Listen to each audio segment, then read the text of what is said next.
코스타라고 하는 수양회가 있습니다. 한인 청년들을 위한 디아스포라를 위한 복음적인 수련회였는데요. 제가 부목사로 있던 워싱턴 지구촌교회에서 그 일을 시작을 했었는데, 이제 이 수양회가 이제 사람이 많이 참석하고 또 커지다 보니까 이제 대학 졸업 이상은 이제 대학원생과 또 일반인들은 시카고의 위튼 칼리지에서 그 코스타로 이렇게 모이게 되고, 같은 기간에 대학생들은 인디애나주에 있는 앤더슨 유니버시티에서 칼리지 코스타라고 해서 모이게 되었습니다. 제가 청년부를 담당하고 있었기 때문에 2008년도에 대학생을 데리고 그때는 앤더슨 유니버시티에 있는 칼리지 코스타를 참석하게 됐는데, 그때 아주 인상에 남는 두 분의 강사가 있었습니다. 한 분은 정말 우리가 있는 이 지역의 명문대학을 졸업하시고 동족들의 굶주린 동족들을 먹이시겠다고 아주 원대한 꿈을 가지고 하나님께 기도하고 가는 중에 자신도 예상하지 못했던 하나님의 기상천외한 방법으로 마침내 그 일을 이루게 하신 하나님을 찬송하고 간증했던, 우리가 이름만 대면 잘 아는 분, 우리 작년까지 우리 참사랑 동산에서 후원했던 선교사님이 바로 그분이었습니다. 그 아이들이 참 큰 은혜를 받았었고, 또 한 분의 또 강사님은 누구였냐면 서울 노원구에서 다드림교회라고 하는 교회를 개척하여 목회하셨던 김병년 목사님이셨습니다. 교회 이름이 다드림이기도 했지만 제가 담당하던 청년부의 이름도 다드림 청년부였기 때문에 아마 그 이름에서부터 큰 어떤 동질감을 가졌던 것 같은데요. 이 김병년 목사님께서는 그 당시에 3년 전에 사모님께서 셋째 아이를 출산하시고 뇌경색으로 쓰러지셔서 식물인간이 되었는데, 그 식물인간이 된 사모님을 지극정성으로 기도하면서 보호하면서 또 하나님께 기도했던 그런 간증들이 우리 청년들에게, 대학생들의 큰 은혜를 끼쳤습니다. 이런 상황 속에서도 때로는 눈물로 기도했고, 그런데 때로는 분노로 기도했고, 때로는 원망으로 하나님께 기도했는 그의 모습들, 그러나 여전히 그의 원대로 이루어지지 않았지만 그의 삶을 통한 하나님을 경험해 나가는 그 과정이 대학 청년들에게 큰 도전을 주게 했던 것입니다. 그렇다면 우리가 기도할 때 어떤 사람에게는 기적으로, 어떤 이에게는 원하는 대로 받지는 못하는 것일까요? 오늘 본문을 통해서 한번 그 내용들을 살펴봤으면 합니다. 오늘 사도행전 12장에는 헤롯 왕에 의해서 이제 베드로가 옥에 갇혔는데 기적이 일어나고 그가 자유의 몸이 되어 또 예루살렘 교회 성도들을 만나는 이런 기적이 기록되어 있습니다. 이 헤롯 왕은 유대인들에게 인기가 없는 그런 왕이었죠. 본문에 나오는 헤롯 왕은 예수님이 아기였을 때 그 아이를 죽이려고 했던 헤롯 대제의 손자인 왕이었습니다. 그러다 보니 유대인들에게 인기가 없으니까 그 당시에 유대인들의 가장 큰 반감을 줬던 그리스도인들을 핍박하고 잡아 죽이는 일에 혈안이 되었던 것이죠. 그래서 1절과 2절에 보면 이미 야고보가 순교를 당하셨고, 이어서 또 초대교회의 가장 대표격인 베드로까지도 옥에 갇혔던 이런 상황이 발생하게 됐는데, 이런 상황 속에서 마가 요한의 집, 정확하게 말하면 마가 요한의 어머니 집이 되겠는데요. 여기에 이제 오순절에 성령이 임했던 장소도 바로 그것이었습니다. 초대교회는 성전에도 모이기 힘썼고 또 집에서도 모였다고 하는데, 바로 예루살렘 교회가 모였던 집은 마가 요한의 장소로 여겨지는데요. 이곳에서 모여가지고 베드로의 석방을 위하여 또 안녕을 위하여 열심히 기도했던 것을 보게 됩니다. 그래서 5절에 보면 이에 베드로가 옥에 갇혔고 교회는 그를 위하여 간절히 기도하더라라고 말씀을 하고 있는데, 이제 기적이 일어난 겁니다. 옥문이 열리고 풀려나게 된 거죠. 그런데 야고보는 순교했고 또 베드로는 기적으로 풀려났습니다. 우리가 이 같은 12장에 나오는 이 본문을 통해서 이렇게 질문합니다. 그러면 어떤 때는 기적이 일어나고 어떤 때는 우리가 원하는 대로 기도가 응답이 되지 않을까? 꼭 우리가 원하는 대로 되어야만 기도 응답일까? 오늘 그 대답을 성경 말씀에서 찾고자 하는 것입니다. 여러분, 원하는 대로 되어야 기도 응답입니까? 본문이 우리에게 알려주는 첫 번째는 교회의 간절한 기도에 우리가 원하는 대로 응답하시기도 합니다. 어떻게 해요? 기적으로도 응답하신다. 그분이 우리 하나님이신 것입니다. 12절에 보면 깨닫고 마가라 하는 요한의 어머니 집에 가니 여러 사람이 모여 기도하더라라고 말합니다. 정확히 그날에 얼마나 많은 사람이 모였는지를 알 수 없지만 베드로가 석방돼서 그 지역을 가니까 자신을 위해서 기도하는 그 교회 식구들을 만나게 됩니다. 여러 사람이라고 했는데 정말 정확한 숫자는 알지 못하지만 예루살렘 교회가 비상이 걸려서 다 모이지 않았을까 싶습니다. 5절에 보면 이에 베드로가 옥에 갇혔고 교회는 그를 위하여 간절히 하나님께 기도하더라라고 말합니다. 바로 이 마가 요한의 집에서 기도회가 열린 거죠. 그런데 그 기도회가 열렸던 그것을 오늘 본문에 보니까 교회가 기도하더라라고 말합니다. 여러분, 우리가 정말 어떤 목적을 향해서 또 함께 마음을 합쳐서 기도하면 교회가 기도하는 겁니다. 오늘 본문에도 보면 마가 요한의 집에서 기도했는데 교회가 기도했다고 하지 않습니까? 교회의 본질은 건물이나 빌딩이 아닌 겁니다. 교회의 본질은 성도들의 모임입니다.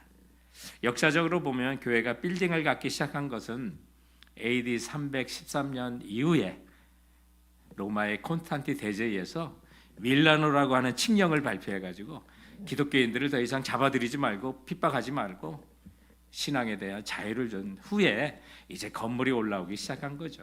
그 전까지도 보면 많은 숫자들이 성전에 모이기는 했었습니다만은 자주 모이지는 않았던 것 같고요. 자주 모인 것은 어떤 가정에서 모이는 교회였던 것을 우리는 바울 서신들을 통해서 오늘 본문을 통해서도 보게 되는 겁니다. 그러므로 우리가 교회가 기도한다는 건요, 우리 본당에서 많은 사람이 모여서만 기도하는 게 아니에요. 여러분이 동산에서 두세 사람 이상으로 모여서 기도할 때도 하나님이 교회가 기도했다고 여기시고요, 또 간절히 기도할 때는 하나님께서 필요하면 이적과 표적으로도 반드시 응답하신다는 사실을 우리에게 본문은 알려주고 있는 것입니다. 마태복음 18장 19절에 보면 예수님께서 진실로 너에게 이르노니 너희 중에 두 사람이 땅에서 합심하여 무엇이든지 구하면 하늘에 계신 내 아버지께서 그들을 위하여 이루게 하시리라 말씀하셨어요.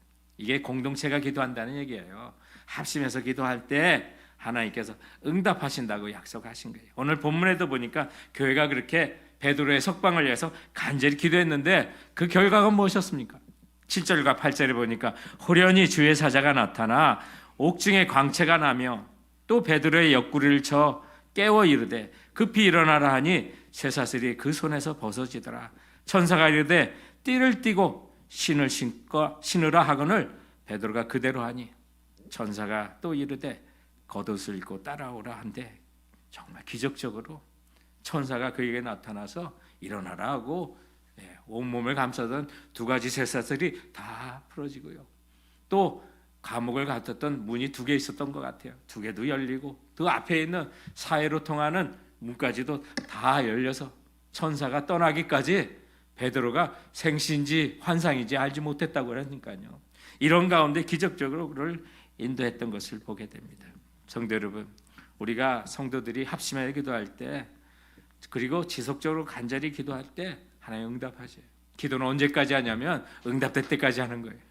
응답될 때까지. 어떤 우리가 하나님의 분명한 뜻을 알 때나 기도가 응답될 때까지 꾸준히 간절히 기도하면 하나님은 구하고 찾고 두리는 자에게 열려주시고 얻게 하시고 문도 열어주시는 분임을 우리가 알게 되는 거예요.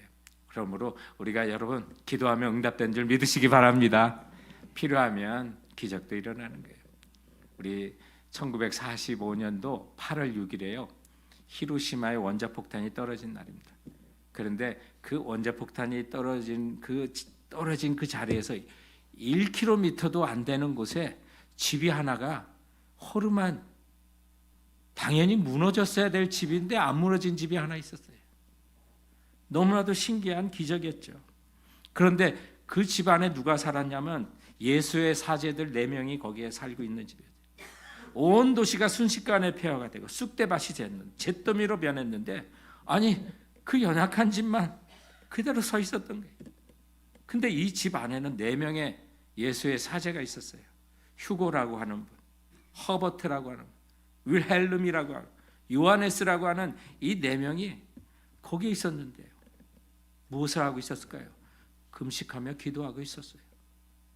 그런데 그들은 집도 살아남았고 그들이 살아나왔었고 이후에도 수십 년 동안 그분이 방사능에 오염되지 않았었어요. 정말 이건 확률적으로는 있을 수 없는 일이었어요. 그래서 수십 년 동안 의사와 과학자들이 그들을 조사했어요. 이 사제들은 그냥 그날 아침에 금식하고 기도하고 있었다고 말했어요. 그래서 보고하기를 어떤 이들에게는 우연이겠지만 이것은 무시할 수 없는 불가사의한 일이었다고 신문은 각종 매스미디어는 보도를 했던 거예요. 그러나 우리는 알아요. 이건 우연이 아니에요.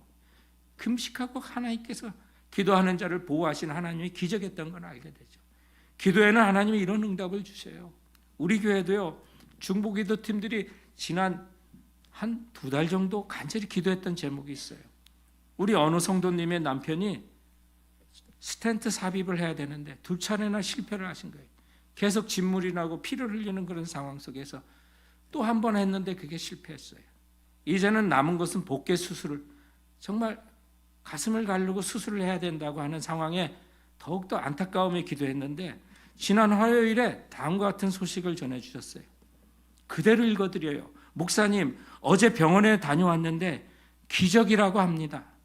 소화기 내과 의사와 외과 의사 모두가 그렇게 말합니다. 지금은 피 수치도 정상이고 염증도 다 괜찮아졌어요. 이 모든 것이 중보기도팀 그리고 밖에서 함께 금식하면서 기도해 주신 기도가 하나님의 기적으로 응답해 주신 줄 저는 믿습니다. 모든 분들께 진심으로 감사드립니다. 여러분, 의사들이 한 얘기예요. 모든 것을 그동안 관찰했던 소화기과 의사, 외과 의사, 이건 기적이라고 그분들이 얘기했어서 그냥 전달한 거예요. 성도 여러분, 우리 주님은 지금도 간절한 교회의 기도에 응답하시는 걸 믿으시기 바랍니다. 그러므로 우리가 기도의 자리에 나가는 거고요. 그때 하나님께서 뜻하신 바에 따라서 기적으로도 우리에게 응답하심을 믿고 나가는 우리 성도들 되시길 주님의 이름으로 축원드립니다. 그런데 이런 기적만 있을까요? 그렇지 않다는 거예요. 때로는 우리가 원하는 대로 기도 응답을 받느냐?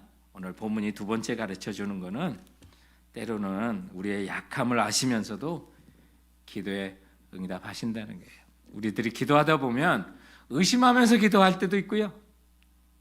기도하고도 의심할 때가 있어요.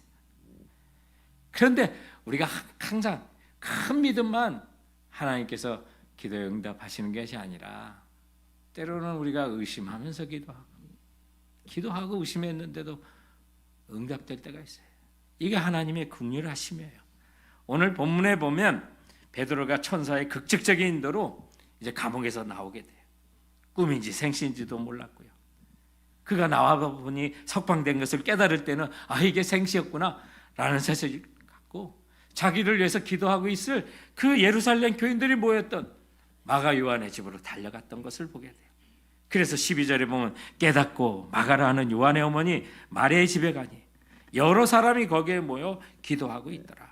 베드로가 대문을 두드린데 노데라 하는 여자아이가 영접하러 나왔다가 여기 노데라는 여자아이가 딱 나와서 베드로의 음성을 듣는 순간 너무 본인도 놀란 거예요. 지금 우리가 그분을 위해서 석방을 위해서 안녕을 위해서 안전을 위해서 기도하고 있었는데 지금 베드로의 음성이 들렸어요. 문을 열고 반갑게 맞이해 줘야 되는데 너무 놀래가지고 문도 열어주기 전에 기도하고 있는 안쪽으로 들어가가지고 모든 사람들에게 성도들에게 알린 거예요. 그러면 간절히 기도했다고 하잖아요. 그러면 할렐루야 하나님께서 우리 기도에 응답하셨다고 해야 되는데 아니 지금 너 미쳤냐라고 하는 거예요. 오늘 15절에 보면 그들이 말하되 내가 미쳤다 하나 여자아이는 힘써 말하되 참말이라 하니 그들이 말하되 그러면 그의 천사라 하더라. 여러분 웃기지 않습니까? 지금 그들 베드로 석방을 위해서 베드로의 안전을 위해서 기도했어요. 그런데 막상 베드로가 오니까 믿지 못하는 거예요. 너 미쳤다고 하는 거예요. 그러면 그들의 기도는 뭐였어요? 의심하면서 기도했구나 이 증거 아니겠어요? 기도하면서 의심할 수도 있고요. 그런데 그 연약한 믿음에도 하나 응답하셨다는 거예요. 우리 기도가 응답되기 위해서는 크고 위대한 믿음만 필요하다. 여러분 그렇게 생각하지 마세요. 성경에 보면 주여 나의 믿음의 약함을 용서해 달라고 그렇게 부끄럽게라도 간구하는 걸 하나님 응답해 주시잖아요. 그런 긍휼의 하나님이세요. 마태복음 17장 20절에도 겨자씨에 하나일 만한 믿음만 있어도 이 산을 명하여 여기서 저기로 옮기라 하면도 옮겨질 거라고 했어요. 겨자씨가요, 우리 들기름 짜는 들깨, 그 들깨 할 만한 그런 크기예요. 아주 작은 것을 표현할 때 이 말을 쓰는 건데요. 이것처럼 하나님은 우리가 그 절대적인 믿음만 요구하는 게 아니야. 기도할 때, 그러나 그 자리를 포기하지 않고 때로는 의심하면서 기도하기도 하고, 기도해놓고 의심하기도 하지만, 그런 불완전한 우리의 연약한 기도조차도 우리 하나님은 외면하지 않으시는 것을 믿으시기 바랍니다. 그래서 기도하는 거예요. 기도하는 거예요.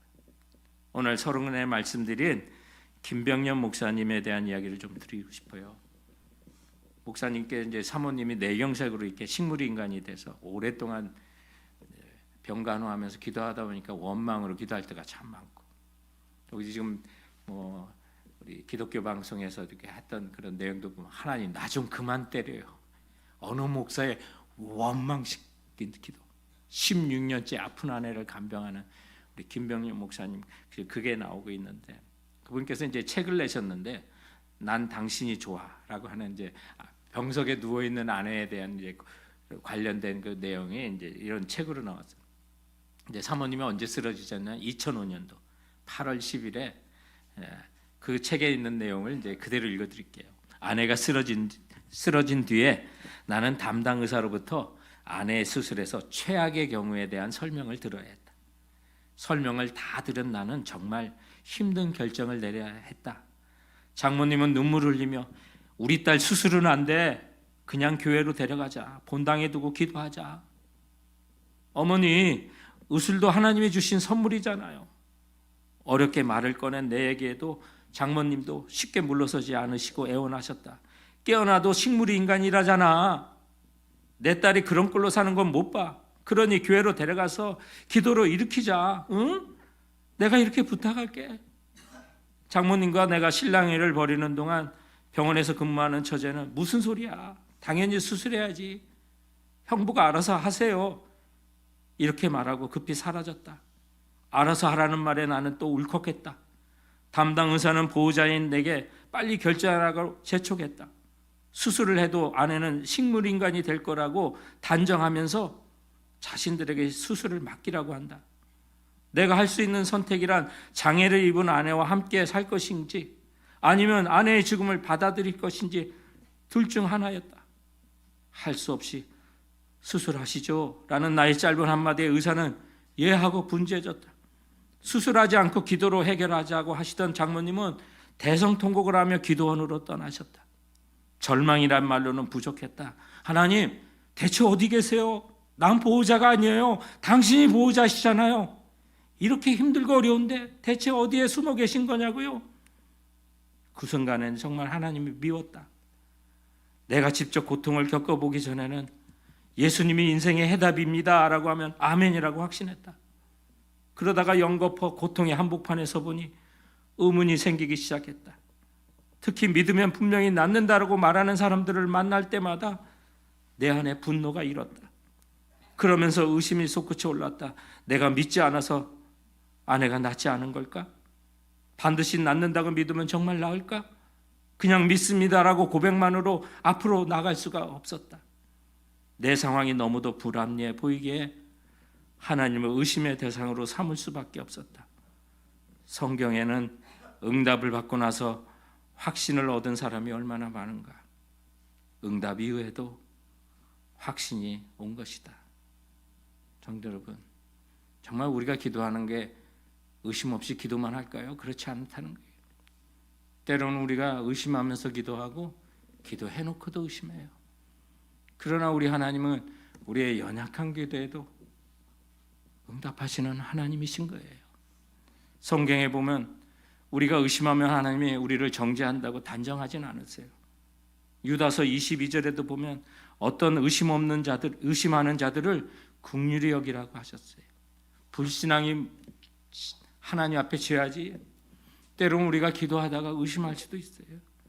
감사하지 않을 수도 있어요. 욥이 고통 가운데 감사한 적은 없어요. 그가 편안할 때 감사했고 힘들어서 인생에 고통이 있을 때는 감사를 잊어버렸어요.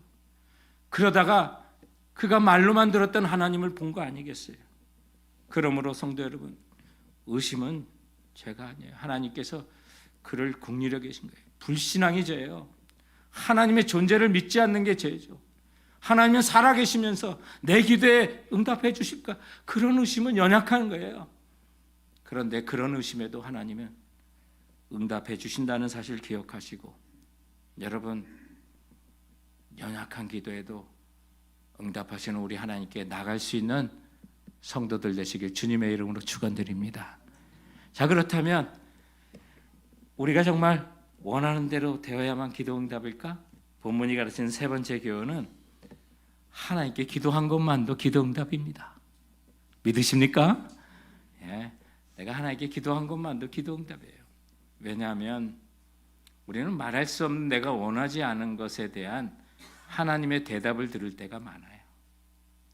꼭 내가 원하는 것이 아니어도 하나님의 뜻이 내 삶 가운데 이루어지는 많은 일들이 나중에 가서 하나님, 내가 원하던 것보다 이게 더 좋네요. 이게 최선이네요. 이런 고백을 할 때가 참 많아요.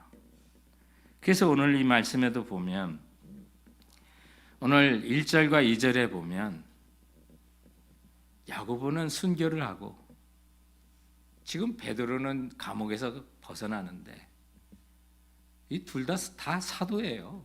예수님의 친히 예수님을 따랐던 제자였고요. 그런데 누구는 살고 누구는 죽느냐.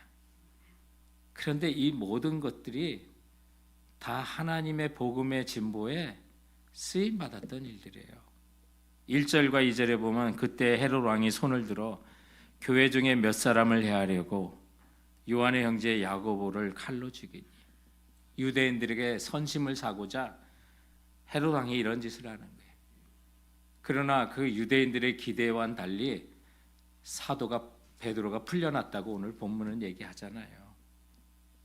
그런데 돌아보면 이전에도 사도행전 11장에 스데반 집사님이 순교한 일로 인해서 그 핍박으로 인하여 여러 성도들이 또한 흩어졌어요. 그 흩어진 성도들이 어디까지 갔어요? 수리아 안디옥까지 갔고, 거기서 그리스도인이라고는 호칭을 듣고 나라와 민족과 열방에 복음을 전하는데 쓰임을 받잖아요. 내가 원하는 대로 안 됐다 하더라도 하나님의 뜻은 이루어지고요. 보면 하나님의 응답은, 하나님의 나의 기도를 향한 그 대답은 우리가 상상할 수 없을 정도로 많고 더 좋은 것을 예배해 놓으시는 거예요. 그래서 내가 원하는 거 받지 못했다고 실망할 것도 없고요. 기도의 자리 포기할 것도 없고 그 자리에 나가는 거예요. 오늘 김병년 목사님의 그 책의 이야기를 여러분에게 더 많은 것을 소개하게 되는데요. 그분의 책에 있는 내용이 다음과 같이 쓰고 있어요. 아내의 병고로 시작된 하나님과의 영적 씨름은 기도에 대한 내 생각을 바꿔놓았다. 기도는 있는 모습 그대로 하나님 앞에 나가는 것이 중요한 것을 몸소 깨달았다. 특히 고통 중에 자연스럽게 터져나오는 원망과 불평, 비난과 호소를 하나님 앞에 그대로 털어놓을 수 있어야 한다. 그래야 비로소 그분이 주시는 마음의 평화를 경험할 수 있기 때문이다. 윌터 브루그만이라고 하는 신학자는 이렇게 말했다. 우리 마음속에 있는 원망과 미운 사람에 대한 적대감을 하나님께 모두 토하면 하나님의 성품이 우리 마음속으로 들어오신다. 우리 마음속 깊은 곳에서 끓어오르는 원망이 내뱉어져야 하나님의 긍휼 어린 성품이 우리 안에 들어오게 된다는 것이다. 대부분의 사람들은 자신들의 부정적인 감정을 하나님께 쏟아놓기를 주저한다. 그것이 불경하다고 생각하거나 하나님은 그런 기도를 싫어하신다고 오해하는 경우가 있다. 그때는 나는 기도를 할수록 현실을 부정하고 있었다. 그때 나는 눈앞의 현실을 받아들이지 못하고 지금 내가 얻지 못하고 이루지 못한 것을 허락해달라고 매달렸던 것이다. 고난당하는 자에게 필요한 것은 현재의 아픔을 받아들이는 것이다. 그것이 기도다. 그러나 대부분의 경우 현실이 있는 그대로 수용하지 못해 오히려 환자의 상황을 악화시킨다. 기도의 초점이 자신이 원하는 것을 얻어내는 데 맞춰져 있기 때문이다. 하나님의 뜻대로 해주세요라기보다는 내 뜻대로 이루어지게 해달라고 고집한다.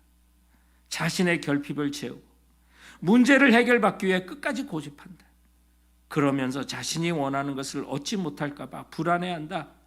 축복만이 전부인 삶은 기도 응답을 받을수록 이기적인 삶으로 치닫게 되는 것이다.